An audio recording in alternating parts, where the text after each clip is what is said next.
look at climate.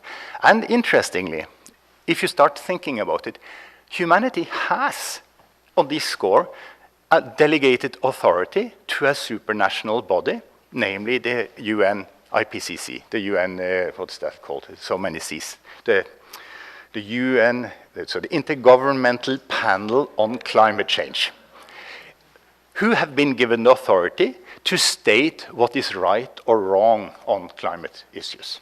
They state the scientific position. What we could, of course, have done is to further transfer power to the IPCC. We could, for instance, ask the IPCC to give advice to the nations on what the nations ought to do in the situation.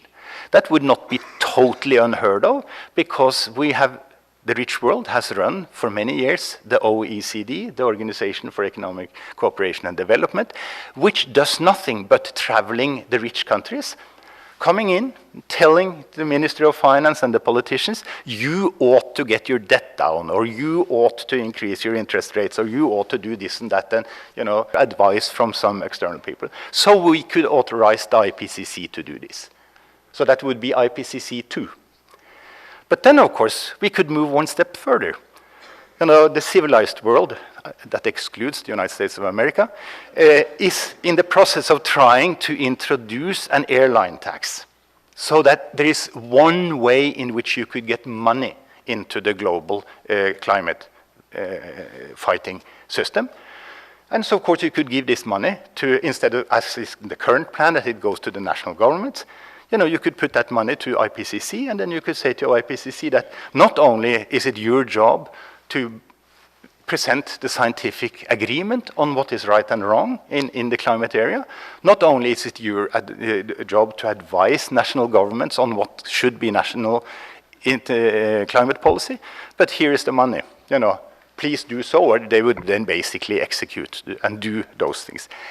This kind of shift of power in a limited area might be, a kind of way, a more edible way of introducing semi-authoritarian government.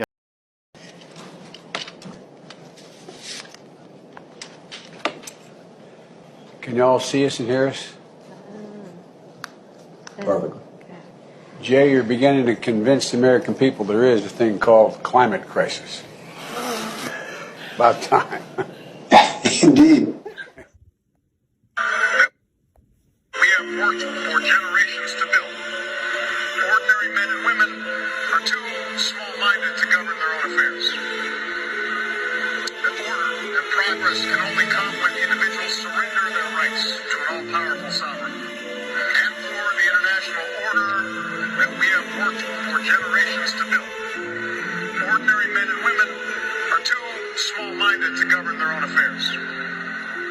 As a global community, we're challenged by urgent and looming crises, wherein lie enormous opportunities if we can summon the will and resolve to seize these opportunities. So let's use these crisis moments as ways to properly communicate with both governments and also citizens and indicate a way out. Maybe I will just end with this. We have seen so much growth in our youth suicides, burnouts, and also eco-anxiety and future anxiety. We know this is the first generation that will make less than its parents. The current financial and economic systems have proven that they do not work, and as we indicated, continue to stress more inequality while certain parts of the population continue to have the wealth. So this is the moment to try to work with broader populations and give them a way out of the current situation.